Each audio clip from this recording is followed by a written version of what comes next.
दोस्तों नमस्कार। दोस्तों उपराष्ट्रपति का चुनाव तो हो गया और कैंडिडेट भी पता चल गया कि कौन जीत गया, लेकिन इस वक्त जो है दोस्तों सबसे बड़ी खबर इस बात को लेकर के चल रही है कि वो 15 सांसद कौन है। वो 15 सांसद कौन है जिसने इंडिया अलायंस के साथ रह करके भीतरघाती कर दिया। विश्वासघात इंडिया अलायंस के साथ वो कौन से ऐसे सांसद हैं, कौन से ऐसे 15 सांसद हैं जिन्होंने खेल कर दिया दोस्तों, आखिरी वक्त पर, एन वक्त पर जो है खेल कर दिया। दोस्तों सबको पता था कि इंडिया अलायंस के पास 324 वोट का था और 24 वोट का दावा किया जा रहा था, 324 वोट का दावा किया जा रहा था। और जब वोट होता है और अब उसकी काउंटिंग होती है दोस्तों, जब रिजल्ट आते हैं, आंकड़े आते हैं सामने, तो उसमें मात्र इंडिया अलायंस को 300 वोट ही मिलते हैं दोस्तों। बताइए, 24 वोट गायब, यहां पर 24 वोट गायब हो जाता है दोस्तों। और यह सवाल पूछा जा रहा है कि राहुल गांधी ने जो मंच से, लगातार मंच जो कहा करते थे कि पार्टी के अंदर ही कई सारे स्लीपर सेल हैं। जब स्लीपर सेल की बात होती है दोस्तों, आप समझिए कि स्लीपर सेल को उसको कहा जाता है कि वो कांग्रेस पार्टी के अंदर है लेकिन विचारधारा बीजेपी पार्टी के लिए रखता है। कांग्रेस पार्टी के अंदर बैठा हो, चाहे किसी पार्टी के अंदर बैठा हो, लेकिन उस पार्टी के लिए काम ना करके बल्कि किसी और पार्टी के लिए काम करता हो, तो उसको स्लीपर सेल कहा जाता है। और दोस्तों ये खबरें जब मैं बता रहा हूं तो मैं सारी चीजें खंगाल करके लाया हूं। आपके डिस्प्ले स्क्रीन पर लगातार ये चल रही होंगी खबरें कि कभी मध्य प्रदेश में, तो कभी हरियाणा के अंदर, तो कभी राजस्थान के अंदर, तो कभी भरे मंच से लगातार राहुल गांधी जी और उनके तमाम नेता ये कहते रहे हैं कि कांग्रेस पार्टी के अंदर विश्वासघाती बहुत सारे लोग बैठे हुए हैं, कई सारे लोग बैठे हुए हैं। और दोस्तों, और अब सवाल सिर्फ कांग्रेस पार्टी का नहीं है, सवाल है इंडिया अलायंस का। दोस्तों इंडिया अलायंस की बात किस लिए कर रहा हूं, क्योंकि इंडिया अलायंस, समूचा इंडिया अलायंस एक साथ मिल करके जो है सुदर्शन रेड्डी साहब को जिताने के लिए कह रहे थे कि उनका ये कैंडिडेट है, जिताने के लिए सब लोग को एकजुट होना चाहिए। खैर जीत हार लगा रहता है, एक अलग मसला है, लेकिन कम से कम जो इंडिया अलायंस को जो उम्मीदें थी कि भैया मेरे 324 वोट हैं, 324 सांसद मेरे साथ खड़े हैं, आखिर उसमें से 24 सांसद कहां चले गए। कुछ वोट, 15 वोट बताए जा रहे हैं कि लगभग खराब हो चुके हैं, कुछ सांसद ऐसे बताए जा रहे हैं कि क्रॉस वोटिंग कर दिए दोस्तों। तो इंडिया अलायंस के अंदर वो कौन से ऐसे 15 सांसद हैं, विश्वासघाती ऐसे सांसद हैं जो इंडिया अलायंस को भीतर ही भीतर खोखला किए जा रहे हैं, रहते इंडिया अलायंस के साथ हैं, काम करने के लिए प्रोपेगेंडा ये कह लीजिए क्या रणनीति बनाते इंडिया अलायंस के साथ हैं, काम किसी और पार्टी के लिए। दोस्तों ऐसे ही लोगों की पहचान, ऐसे लोगों की पहचान अब की जा रही है दोस्तों जरा ये खबर देखिए। ये खबर आई है लाइव हिंदुस्तान की तरफ से और खबर में छापा गया है, उपराष्ट्रपति चुनाव में किसने की क्रॉस वोटिंग। बीजेपी बोली इंडिया के कुछ सांसदों को धन्यवाद। जी हां दोस्तों, इंडिया अलायंस के कुछ सांसदों को धन्यवाद बीजेपी के द्वारा किया जा रहा है, और ये कोई और नहीं कर रहा बल्कि किरण रिजिजू साहब कर रहे हैं। किरण रिजिजू साहब ने पोस्ट में क्या लिखा है देखिए। भारतीय जनता पार्टी ने क्रॉस वोटिंग का दावा किया। उपराष्ट्रपति चुनाव में भारतीय जनता पार्टी ने क्रॉस वोटिंग का दावा किया था। पार्टी ने विपक्षी गठबंधनों के कुछ सांसदों का धन्यवाद भी किया। हालांकि इस दौरान किसी ने नेता या पार्टी का नाम नहीं लिया दोस्तों।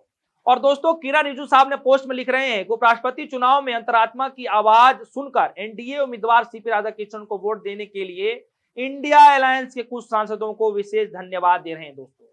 इंडिया अलायंस के कुछ सांसदों को विशेष धन्यवाद, विशेष धन्यवाद, विशेष धन्यवाद। बहुत बढ़िया है, बहुत अच्छी है। पार्टी के साथ मिलिए, काम करिए, ऐसी विश्वासघात करते रहिए, कोई दिक्कत नहीं। यही विश्वासघात धीरे धीरे इतना किस दिन हो जाएगा कि पार्टी का पता नहीं चलेगा, लोगों का पता नहीं चलेगा और जनता के भीतर से भी जो है भरोसा टूट जाएगा दोस्तों। और ये विश्वासघात करने वाला आखिर कौन है, कौन ही है लोग दोस्तों, मैं आज वो भी बताने जा रहा हूं कि किस तरीके से किन लोगों के ऊपर, किन पार्टियों के ऊपर उंगली उठ रहा है। जरा देखिए ये खबर में क्या बताया जा रहा है। खबर में यह बताया जा रहा है कि अभी तक पार्टी का नाम, विशेष व्यक्ति का नाम सामने नहीं आया है, लेकिन चुनाव के नतीजों से विपक्षी गठबंधन में एकता पर यह अब सवाल उठ रहा है। और इकोनॉमिक्स टाइम्स की रिपोर्ट के अनुसार यह बताया जा रहा है दोस्तों कि विपक्ष के कुछ नेता, जिसमें आम आदमी पार्टी के सांसदों को जिक्र किया जा रहा है, महाराष्ट्र फ्रंट से कुछ सांसदों को संदेह किया जा रहा है, और कुछ नेता शिवसेना और राजस्थान से भी एक सांसद के ऊपर इशारा किया जा रहा है दोस्तों। सोचिए कितने सारे लोग इसमें शामिल होते दिखाई दे रहे हैं। वो बात अलग है कि इन सांसदों ने अभी तक कुछ सफाई नहीं दी है। हालांकि शिवसेना यूबीटी को, ये जो शिवसेना जो है यूबीटी ने ये दावा किया है कि ये बेबुनियाद है, गलत है, इनकार कर दिया है दोस्तों। कि किसी ने तो गड़बड़ की है। यूं ही तो 15 वोट क्रॉस वोटिंग नहीं हुआ होगा, यूं ही तो नहीं जो एनडीए को करीब करीब जो 427 वोट मिलने चाहिए थे वो 452 वोट में तब्दील हो गए, यूं ही तो नहीं हुए होंगे। जाहिर सी बात है कि वोट किसी न किसी ने तो डाला है, कौन डाला है ये इसकी जानकारी चाहिए। और मुझे नहीं लगता कि राहुल गांधी जी जो है इस पर देरी करेंगे, मुझे लगता है कि इसकी भी जो है वो रणनीति जरूर बनाएंगे, क्योंकि इस वक्त बड़े एक्टिव हैं। और साफ तौर पर यह कहा जाता है दोस्तों कि कांग्रेस पार्टी ऐसे ही लोगों की लिस्ट बना रही है, ऐसे ही लोगों की लिस्ट बना रही है जो रहते इधर हैं और गाते किसी और की है, खाते इधर हैं गाते किसी और की, रणनीति इधर बनाते हैं बताते उधर जाकर के। और ऐसे लोगों की लिस्ट जो है राहुल गांधी बहुत जल्द बनाने वाले हैं दोस्तों। याद कीजिए कि किस तरीके से अपने ही नेताओं के सामने बैठ करके राहुल गांधी जी किस तरीके से मध्य प्रदेश के अंदर में स्टेज पर चढ़ करके उन्होंने 3 घोड़े का जिक्र किया था। याद करिएगा वो 3 घोड़ा कौन है। एक घोड़ा उन्होंने बारात का बता दिया था, एक घोड़ा उन्होंने रेस का घोड़ा बता दिया था, और एक घोड़ा उन्होंने लंगड़ा घोड़ा बताया था दोस्तों। रेस का घोड़ा वो जो पार्टियों को ऊंचाई पर पहुंचा सके, जो लड़ाई लड़ सके। बारात का घोड़ा वो जो सिर्फ माहौल देख करके आता है, बाजे गाजे के साथ आता है और नाच कूद करके चला जाता है, फायदा मिले तो ठीक वरना कोई बात नहीं। और एक होता है लंगड़ा घोड़ा। जी हाँ दोस्तों, ये वही लंगड़ा घोड़ा है जो कभी भी किधर भी फुदक करके जा सकता है।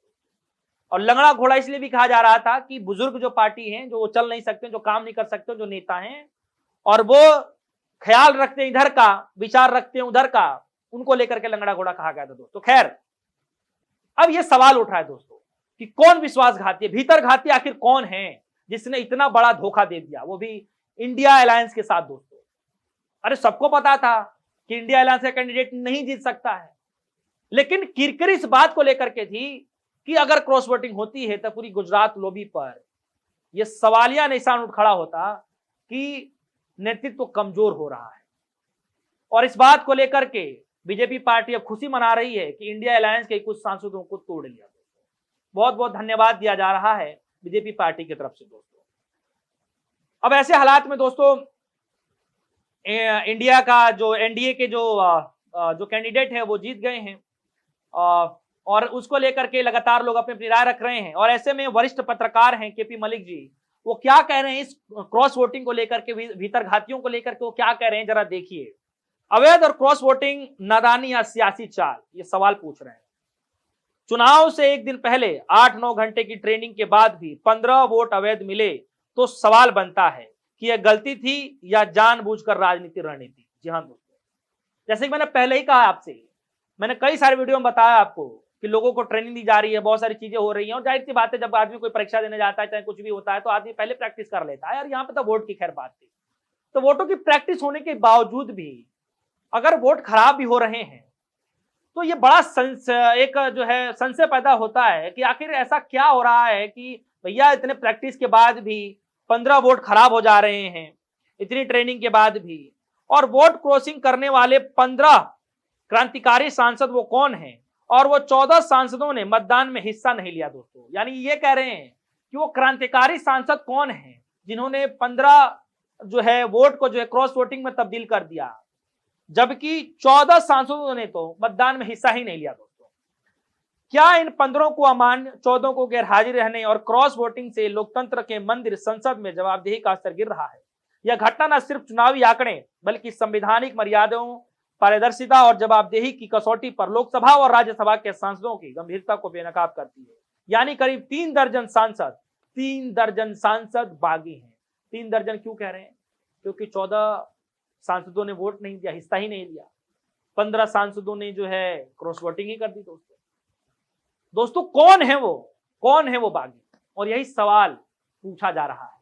जयराम रमेश ने क्या कहा था 5 बजकर कुछ मिनट पर जब ये वोटिंग खत्म हो गया था कि उनके कैंडिडेटों ने, यानी इंडिया अलायंस के कैंडिडेटों ने 100% वोटिंग किया है। सोचिए, और जब आंकड़े निकल रहे हैं तो क्या हो रहा है।